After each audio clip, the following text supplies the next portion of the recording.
Hey everyone, I'm Vishal and welcome to my Databricks Capstone Project submission for Databricks AI Challenge 2, sponsored by Databricks and organized by Code Basics and Indian Data Club. Before I show you my work on the platform, let me ask you something. Imagine you run a ride-hailing company. You have 89,000 plus customers, 19 million payments transactions, millions of trips across 5 cities, hundreds of thousands of clickstream events every single day. And you cannot answer questions like which of my customers are about to leave and who should I call first? Are any of my 19 million payments fraudulent? And which one? How many drivers do I need in a Delhi next Friday? Who are my best customers? What makes them different from the customers who are leaving the platform? That was UrbanRide's reality. Enormous amount of data, zero visibility, zero intelligence. And today I am going to show you how exactly I solved that problem for UrbanRide. From raw files sitting in a folder to fully automated machine learning platform running on a Databricks every single night. Every decision I made, I'll explain why I made it, what alternatives exist, and what would break if I made a different choice. So let's begin. Let's first understand data lakehouse. A lakehouse combines the scalability of data lake that stores everything, any format, any size, with the structure and the reliability of the data warehouse useful for asset transaction, schema enforcement, and query performance. And for this particular project, I use Databricks as a platform, which has a data lake as a storage format. Unity catalog is the governance layer. ML Flow is the ML tracking system. Apache Spark is the processing engine, right? And the architecture I used for this particular project is medallion architecture, which consists three layers: bronze, silver, and gold. Bronze is the raw layer where the raw data lies. Uh, Data lies here as it arrives, no modification as a ground truth. Silver layer where data gets cleaned. This is where I validated, deduplicated, and added some flags every record. And this is where the data gets trustworthy. And the third layer is gold layer, is the intelligent layer.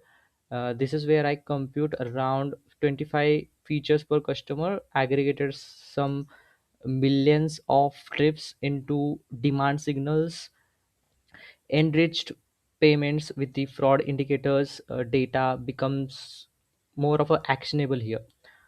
On top of gold, there are I build four machine learning models in order to predict churn, fraud detection, demand forecasting, and customer segmentation. Each one trained tracked in a ML flow, versioned in a Unity catalog model registry, and retrained automatically every Sunday.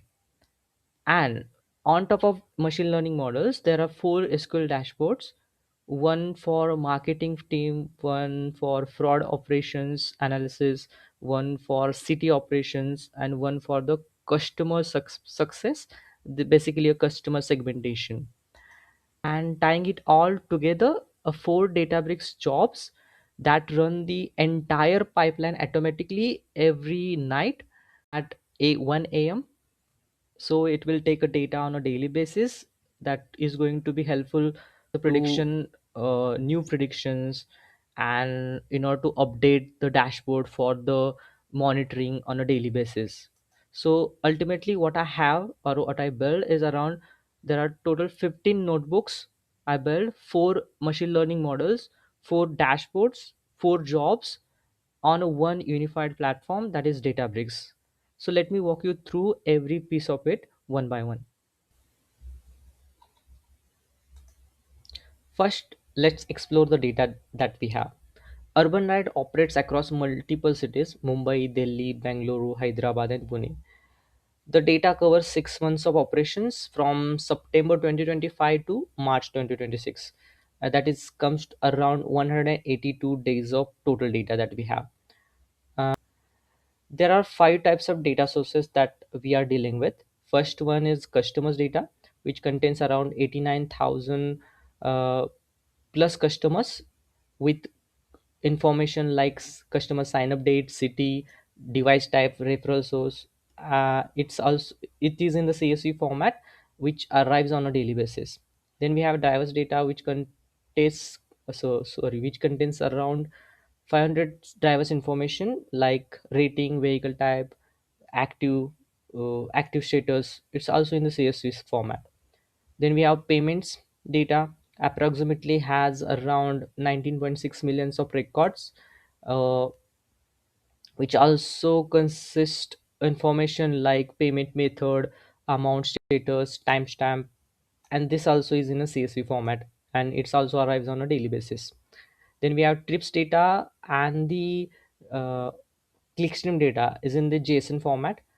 Talking about trips data, we have approximately the similar amount of the payment, like 19.6 millions of records.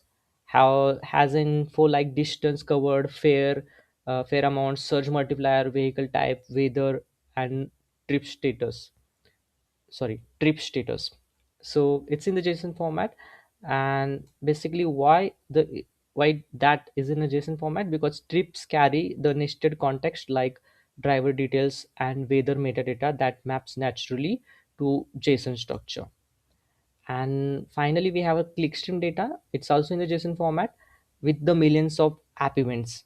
Okay, so let's say we have an urban ride application that generates events like, as we open the app, we search for a ride, we view the price, we confirm the booking or cancel the booking. So such kind of events are captured in the clickstream data.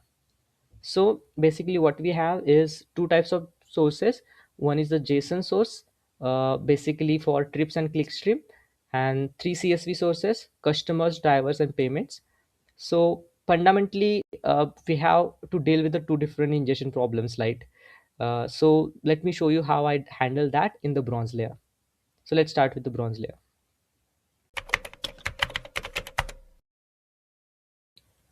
This is UrbanRide Unity Catalog, contains bronze, silver, and gold schemas. As per the medallion architecture, we are going to use this particular projects. So all the raw data stores in the volume raw files. You can see the folders like clickstream, customers, drivers, payments, and trips, which contains the data. So if I look at the customers data, you will find all the customers files on a daily basis. So, and if we look at the trips data, this is how the JSON data structure look for the trips data. Now, as we have all the raw data in the volume, we what we need to do, we need to load this raw data into the bronze layer in the form of delta tables. Okay, what I did, I have created two notebooks to handle bronze layer data ingestions. One is to handle CSV ingestions, and another one is to handle JSON data, right? That is events data. So, talking about the first notebook, bronze ingest CSV, the first cell in every notebook you will find as a markdown cell, which consists all the input. What is the input, what is the input source, where output is going to be stored, the schedule for this particular notebook, who is the owner, right? So all those kind of information along with the methods or the functions that we are going to build in this particular notebook, which is very important. So that information you're going to see in the first cell of this, of the every notebook. The second cell is contains the information about the configuration that are used for this particular notebook in order to ingest the bronze CSV data into the delta tables. So first of all, what we did is here, as I said, we used a method called copy into. So I'll explain this in a bit. To create a data tables in order to load the data into the bronze layer. So for this, I've created the customers table using delta, drivers tables, and the payments table. What we are doing here, we are uh, loading the data as it is from volume raw files to the bronze layer. Then now what we are using a copy method to load the data. First of all, it is going to load all the data, that is going to be a full load. right, into the customer's delta table. For this, what I write is a SQL query, copy into bronze customers, and this is where our data resides right now. For this, I have added one column which capture when the data is processed right now, right? So this column is going to be very useful as we go forward, uh, to track the when data get processed. It is very useful in the auditing as well. So they're talking about copy into method. If you look at the copy options, the force equals to false, right? It maintains an internal checkpoint for every file that already being processed. As we load all the data on the first run, on the second day, right, the to check is going to do in the checkpoint. It's going to skip already loaded files and pick only the newly arrived files. So this is going to be act as a incremental loop, right? It's going to be in a append mode. So we need not to load, override the data every time. So this is how we are using copy into. Similar way, I've done this for drivers and the payments method. Sorry, payments table. And last cell in every notebook is going to be a verification, which is going to provide some kind sort of verification that all the data processed, which is very important for a daily monitoring. Okay. So in, and talking about the second bronze ingest events where we are processing the JSON data. Here what I have simply changed is we are using, instead of CSV data, what we have in input as a JSON files, right? So these are the inputs, and the method we used here is autoloader cloud files. Okay. And this is the configuration that I've used for this particular notebook of these JSON data loading into the bronze layer. First of all, I have provided the hard coded schema, that is, I have given explicit schema hints.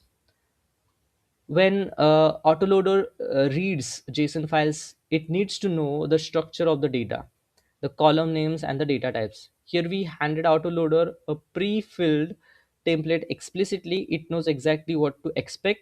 It just reads and loads. And why I did that?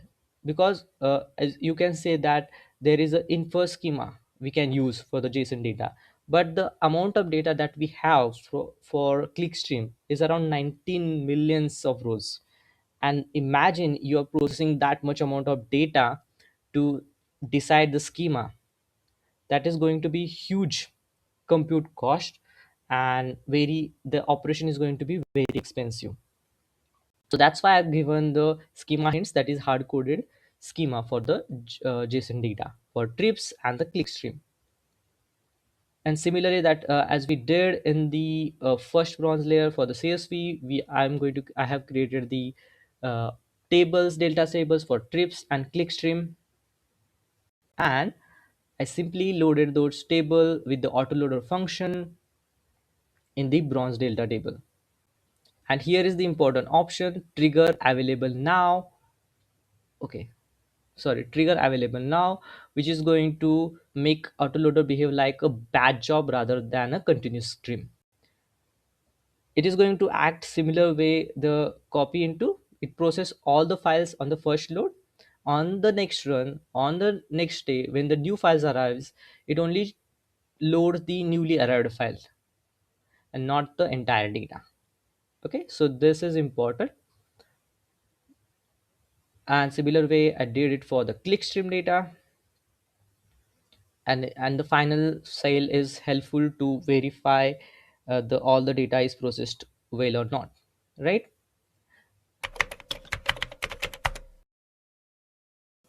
Okay, silver layer is where raw data becomes trustworthy. I built 5 notebooks: customers, drivers, trips, payments, and clickstream, each following the same pattern but with table specific transformations. Let me walk you through each one of them. So first we have a silver notebook for customer transformation. So here the load strategy I used, which is applied to all five notebooks. Every silver notebook uses the same smart loading approach. First run, we go for a full load. We process all bronze data and write with overwrite mode. From the second run onwards, the incremental load is in picture. We only process rows where ingested at is greater than the last processed at. We are not processing what we already cleaned, only what is new, that is a new data, is processed.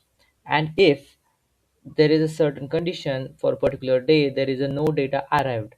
Okay, so in that case, what happens, the notebook detects the zero rows has been processed and exit the notebook, so there is a no waste of compute. So this is the strategy, load strategy I have applied for all five notebooks. So to be specific about this customer notebook, the target grain is one clean row per customer ID. First thing I did is deduplication on customer ID. Second thing, I standardized the cities. The raw data has inconsistencies, like Bangalore is spelled multiple ways. There is some abbreviations available for multiple cities. There is a wrong spellings. This kind of a wrong data or the bad data present in our bronze layer data. So I built a standardization map that corrects all known variations to the correct city names. Any city outside this valid list, that is Delhi, Mumbai, Bangalore, Hyderabad, and Pune, gets flagged as invalid. The third thing I did, the rating validation. Rating validation below 0 or above 5 are turns out to be invalid. So there could be some null values present in the data, so that I get filled with the city average values, not a global average, but city specific, because rating distribution differ across cities. Fourth thing I did is a churn consistency check. A customer is churn consistent only if each churn is true and churn date is not null. Any other combination get flagged as each churn inconsistent. This caught real data quality issue in the source.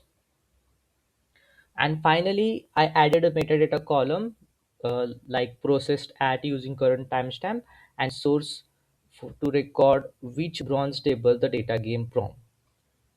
And in order to save the transform data, for full load we use overwrite mode, and in case of the append mode, sorry, in case of incremental load, we go for append mode. And table is finally optimized after every write using optimize. Then the second notebook is focused on transforming drivers data. So here target grain is one clean row per driver ID. Same deduplication and load strategy as customers. Rating validation, same logic, below 0 or above 5 is invalid. Null values filled with the city average. Vehicle type validation, only auto, sedan and SUV are valid values. Anything outside this list gets flagged. There is status validation, only active or inactives are valid status. One new feature I added here is high value driver. A driver is considered high value if they are active, have a good rating above 4.5, and have completed more than 1,000 trips. This flag gets joined into the gold layer. What we found is around 5,657 drivers qualified as a high value, that is around 25% of the total driver base. Useful signal for demand planning and driver incentive programs. Data partition by city, and here also I wrote, I used a overwrite mode for to go for full load and append mode for the incremental load. And as always, data is optimized using optimize. Third notebook, notebook we have for the payments table. Here target grain is one clean row per payment ID. Here also the same deduplication and load strategies has been applied. The most important transformation here is orphan payment detection. I did a left join between payments and silver trips on trip ID. Any payment that refers a trip that does not exist in a trips table is flagged as an orphan payment. What we found, around 29% of the payments are orphan payments. This is a significant data quality issue worth investigating. There is also one thing, fair mismatch detection. I compared payment amount against the trip fare amount. If the difference exceed a zero point 0.5 threshold, it gets flagged as a fair mismatch. Why 0.5? Because customers sometimes apply coupon codes, small legitimate difference exists. Anything beyond zero point 0.5 is suspicious, and around 17% of the payments had fair mismatches. Payment status validation. Only valid statuses like paid and unpaid are acceptable. Anything else gets flagged. Then I did a payment method validation. UPI, card, or cash are valid payments. And here data is partitioned by payment status and optimized called after every write for a query performance. Then Silver Trips processes the raw trip data coming from a bronze trips, which has ingested via autoloader from JSON file. So here target grain is one per trip ID. Same load strategies, full load on first run, incremental from second run onwards based on a ingested app. There is no new rows present in incremental load, so notebook exit cleanly. Here I did deduplication on a trip ID, a timestamp casting, pickup time and drop time were stored as a string in the bronze. So silver cast them to the proper timestamp. Trip duration compute here, a drop time minus pickup time in minutes. This derived column does not exist in a bronze. It's captured in silver and carried forward to the gold. Validation flag applied is the trip is ghost trip is when trip status is completed but the distance in kilometer is zero. So uh, such trips are considered to be ghost trips. Ever marked it done but never moved from one place. Data is partitioned by city and optimized after every write. Uh, so I use write mode, overwrite for a full load and append for the incremental. And last week, Silver Clickstream processes the raw app event data from Bronze Clickstream, ingested via autoloader from JSON. So here target grain is one clean row per event ID.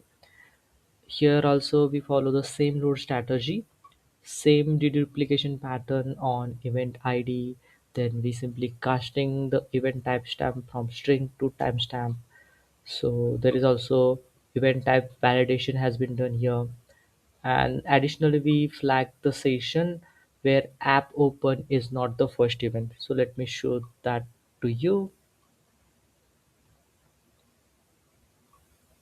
Okay, so I guess we are aware of the what the session is. So here what I did, I flagged the session where app open is not the first event. This is because of the business rule, every session must start with the app open. And the second flag I used is incomplete session. So where session with only one event are turns out to be incomplete session. So I added few columns to apply some aggregation. Is event is a single event session to calculate some aggregations. As you can see, the total sessions are around 11.1 millions. Invalid sessions are 0 and single event sessions are around 3.2 millions. In the gold layer, we transform structured silver data into business ready insights. The focus here is not just about data processing, but decision making. In the gold layer, we have created four key data sets. First one is customer feature for understanding customer behavior, trip features for analyzing ride patterns and performance, payment features for tracking transaction behavior, and funnel metrics for understanding user conversion across the booking journey. All use overwrite mode, fully recomputed from silver layer every single night. And what as a result, we end up having a clean slate every run for a gold layer. Okay, let's start with the gold funnel matrix. In this notebook, we are building the gold layer funnel matrix table, which is one of the most important data set from a business perspective. Up until the silver layer, we focused on cleaning and structuring raw data. Basically, for this particular table, we are dealing with the clickstream data. But here, the goal shifts from processing data to actually generating insights that can drive decisions.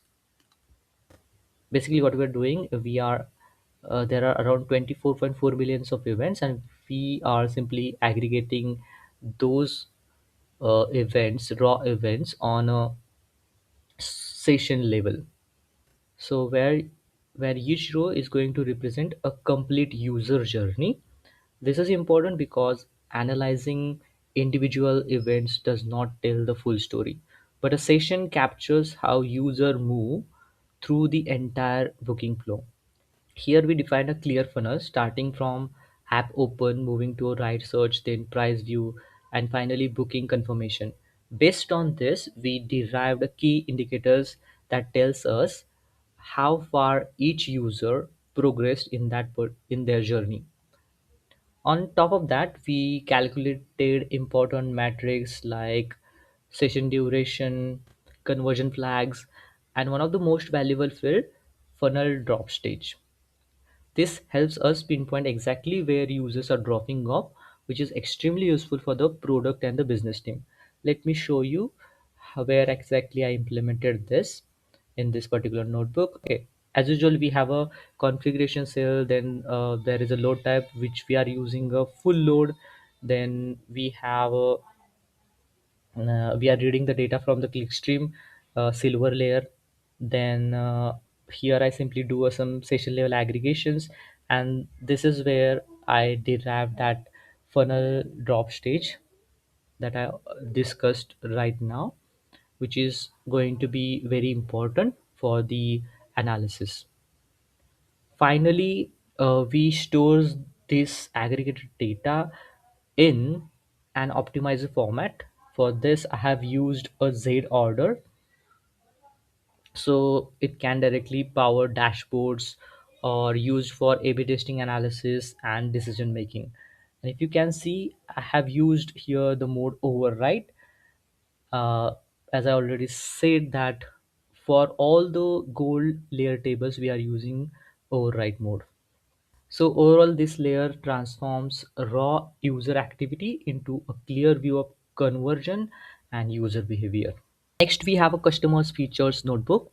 In this notebook, we build the customer features goal table, one row per customer ID with about around 25 computed features. The source data is controlled join of silver customers, silver trips, and silver payments. This notebook is explicitly designed to give the machine learning layer everything it needs to understand customer behavior. Let me show you the schema for customer features, which contains all derived columns by joining three tables. So let's start with the recency days since last trip. Measures the days between the last completed trip and the processing date. And in our experiment, this turns out to be the only feature as the strongest churn predictor. Okay, first trip date and last trip date to see customers' active history, customers' age days to capture tenure since sign up. Together, these features gives okay. Together these features give a time-based view of engagement and the life cycle. Next comes volume features aggregated from trips like total trips, completed trips, cancelled trips. From these counts, we compute cancellation rate. Cancelled divided by the total trips, right? Because a rising cancellation rate is a common early warning sign for a churn. This counts and ratio that we calculated here helps the model separate occasional riders from those with the risky behavioral patterns. And on the payment side, we derived a spend features like total spend and average spend per trip, summarizing customers value. Okay, while failed payment count, failed payment rate captures payments reliability.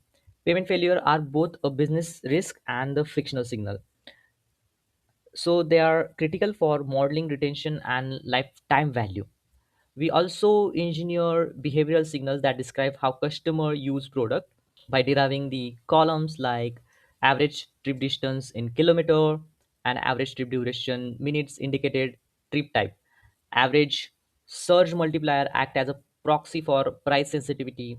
Weekend trip ratio separates commuters versus casual riders, and rainy day trip ratio captures weather dependency. These features let us profile customers by use case, not just by the frequency. The top ranked vehicle becomes the customer's preferred ride category. Similarly, preferred payment method is derived from similarly the preferred payment method, yeah, here it is derived from the most frequent used payment methods, and I found that UPI is the most favored method. Both features are straightforward but very powerful for personalization and targeted experience. We also carry forward the quality facts from silver tables such as is rating invalid and is churn inconsistent.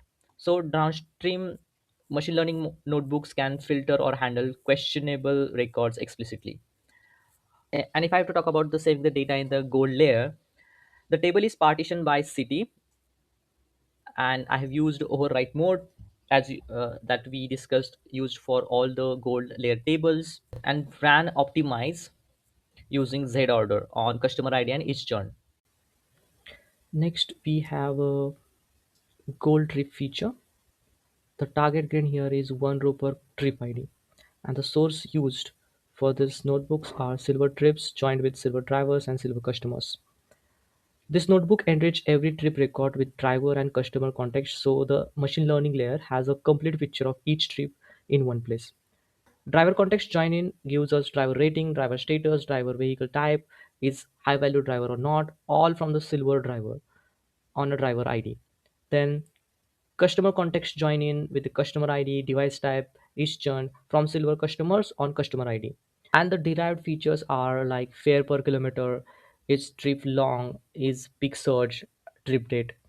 Along with this, all silver quality flags are preserved, which are is trip is ghost, is fare inflated, is distance invalid, its status valid, its status invalid.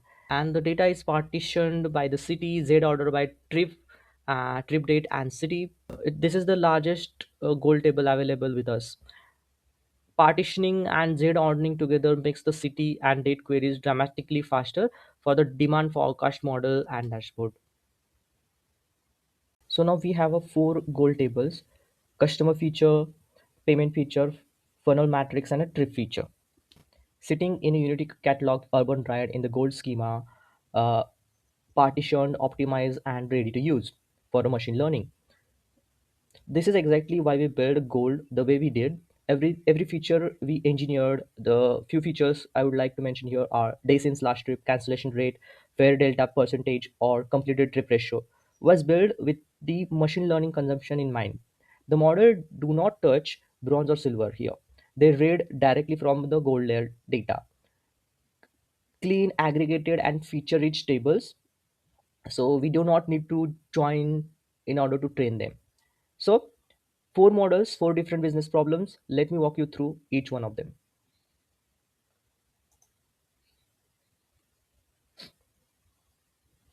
Okay.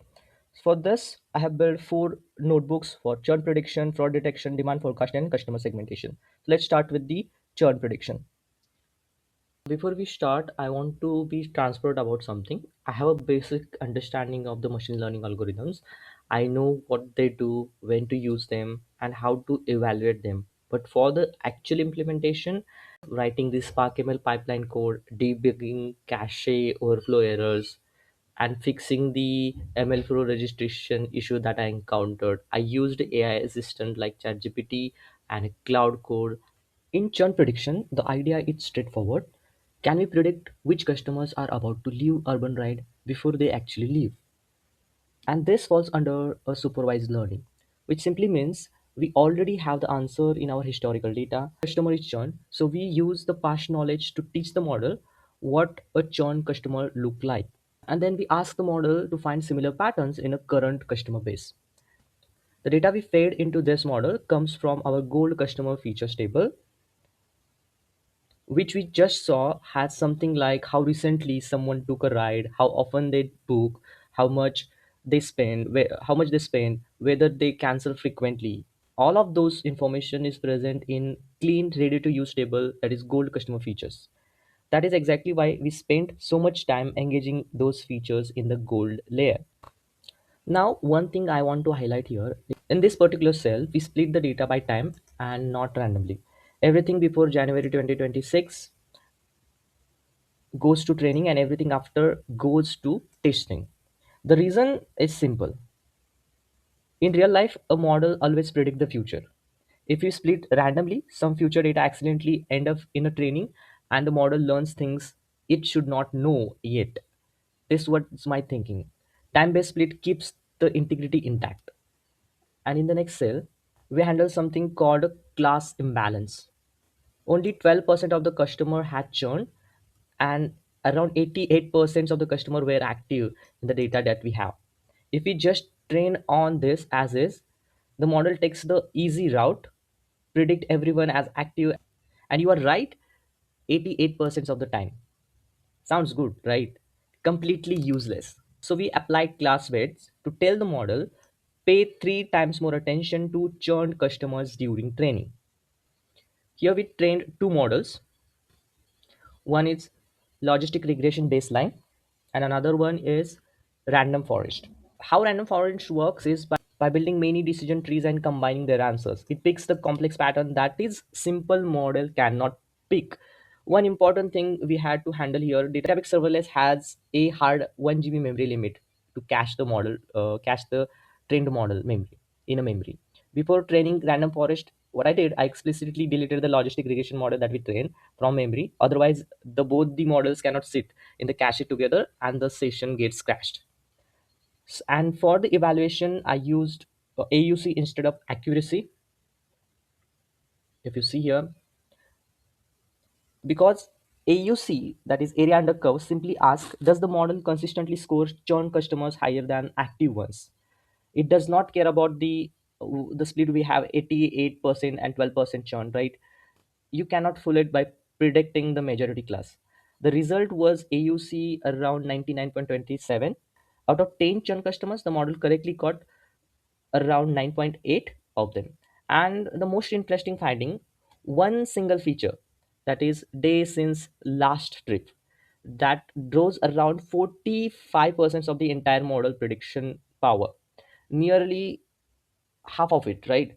And what this is telling us, in a, if I have to explain this in a plain English, that how recently someone rode is more powerful than all other signals combined. Once the model were trained, we compare the two models to choose the best model, and if we are happy with the results with the best model, the next step was making it official. We registered it in a MLflow model registry under Unity catalog. And the for this churn prediction, our winner is random forest with the AUC of 99, and this is the run ID. As I said, we need to register it in a MLflow model registry under Unity catalog, and this is exactly what I did in this particular cell. So basically, MLflow is a tool that tracks every single training run, every parameter we used, every matrix we got, every version of the model. Think of it like a Git history, but for a machine learning. Every time this model retrain on a Sunday 6 a.m. in the morning, a new version gets logged automatically. You can go back and compare the version 1 against, let's say, latest version 5, and see exactly what changed and whether the model got better or worse over time. One thing about Unity Catalog I really like, which enforce it required a model signature. A signature is a simple contract. It says this model expect these exact columns as input and produce these exact columns as output. If someone tries to use this model tomorrow with the different columns, you need to catalog reject it at the gate only. And every other models that I built in this project, also follows the exact same pattern as explained. It gets trained, evaluated, registered, they have versions, and finally all of this is automated. Let me quickly show you where you will find the experiment and models in the UI. So we have a AI ML section here. Here you can see the experiments and the model section. Here you will see the experiments that I have opened in the new tab, and you will find the all the four experiments for all the four models that we trained, okay, that we built. So let's go ahead with the churn prediction model. Training runs, that are the logistic regression run and the random forest model run, are logged in insights. There are parameters, metrics, artifacts, all tracked automatically, and you can compare any of these two runs side by side. If I go here inside this, you'll see uh, the metrics, the parameters used for this particular run. And talking about the models, I have opened this in the this tab.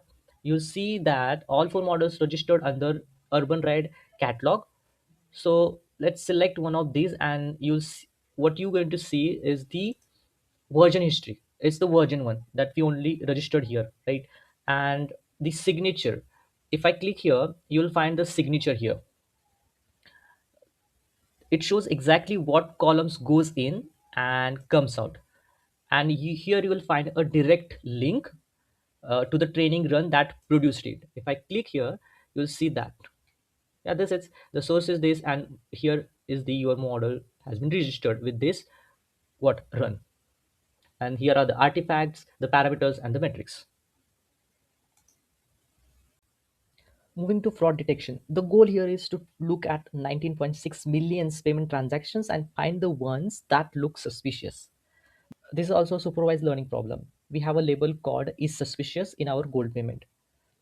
That label was computed in the gold layer using the rule based logic. If a payment had a fraud card or had a no matching trip or the amount did not match with the fare, it was flagged as a suspicious. So we have a ground truth to train the model from. Now I want to tell you about the most important lesson from this entire project. When I trained the first model for this fraud detection and looked at the result, the AUC, that is area under curve metrics, result was 100%. That is one perfect score across every metric.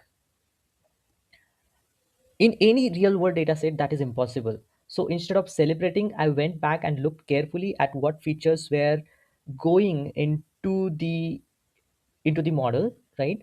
And what I found is, if I have to show the features like is fraud card, is orphan payment, is fair mismatch, were all sitting in the feature list. But our label is suspicious is literally defined on those three columns combined. Here the model was not learning anything, it was just reading the answer directly from the question. This is one of the data leakage problem, and it is dangerous because everything looks perfect in the development, but when we deploy the model on the production and when the new data comes, the model is going to fail. So I removed those three columns and retrained the model. So these are the new columns list.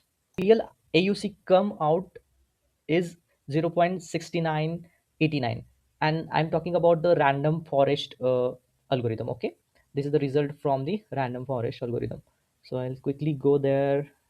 Yeah, I'll compare the model, and you'll see the if here also the winner is random forest and the AUC is 0.6989.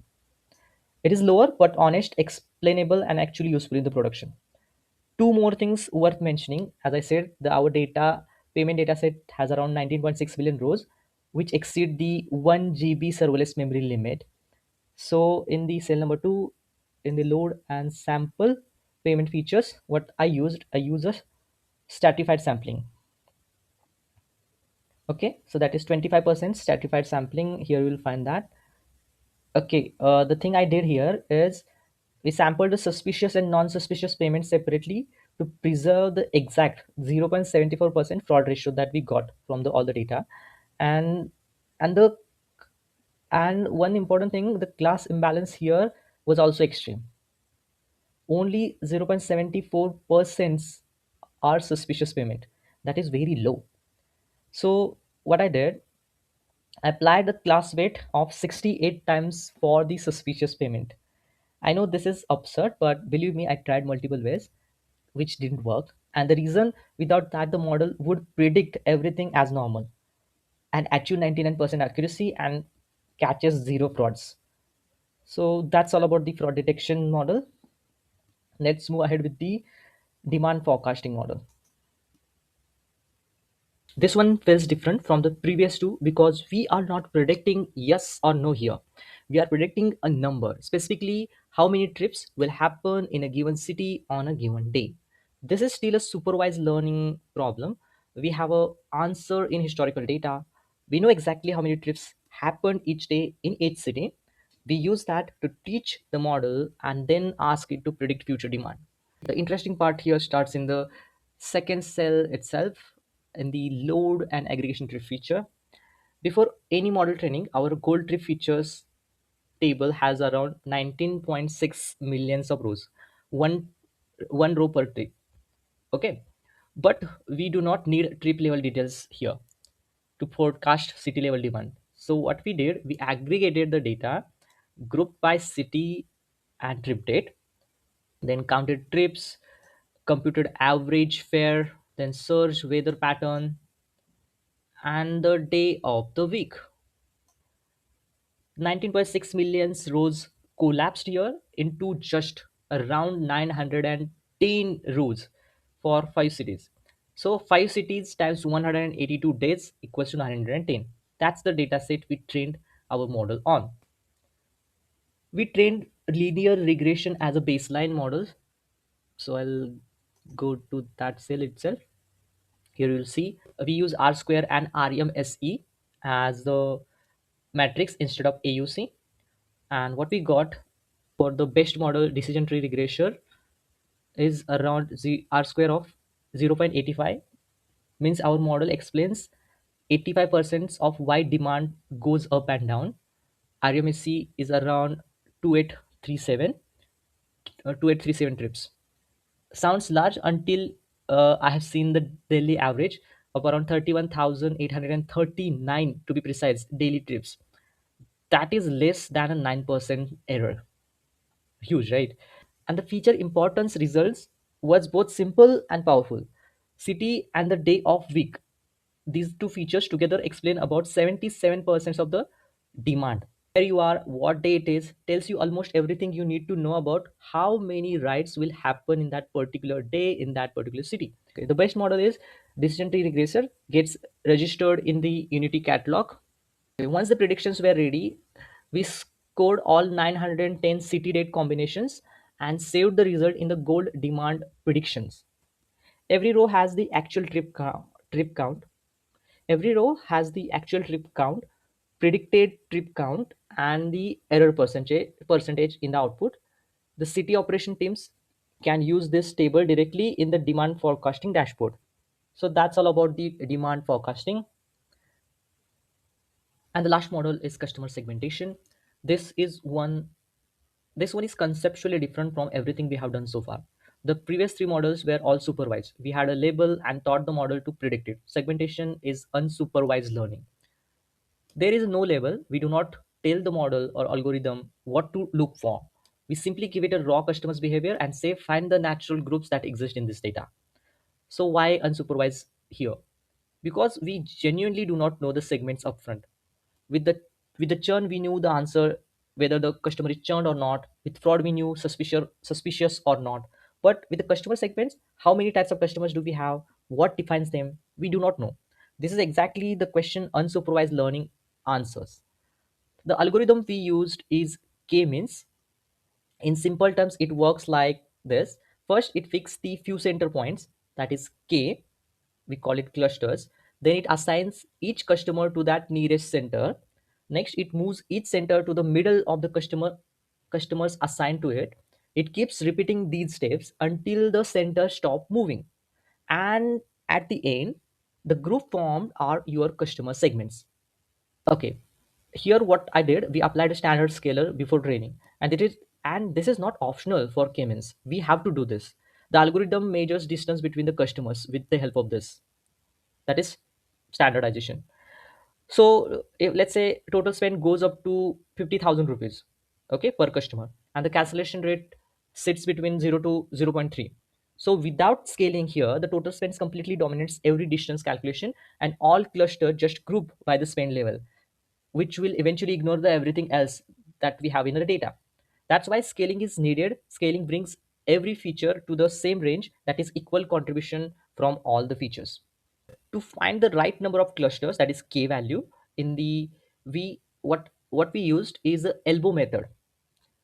Okay, so we have tested k values from 2 to 8 and measure the select value, that is select score at each k. Select simply means it measures how well separated the clusters are, and higher the value is better.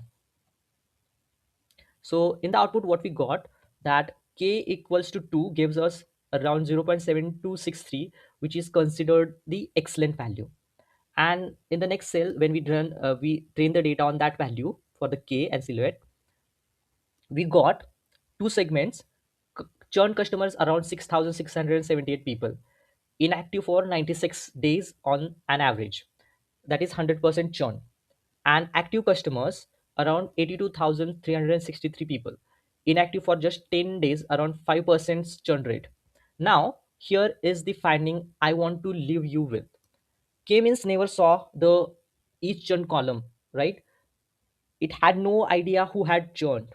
It only saw numbers like trips, Spain, recency, cancellation rate, and it independently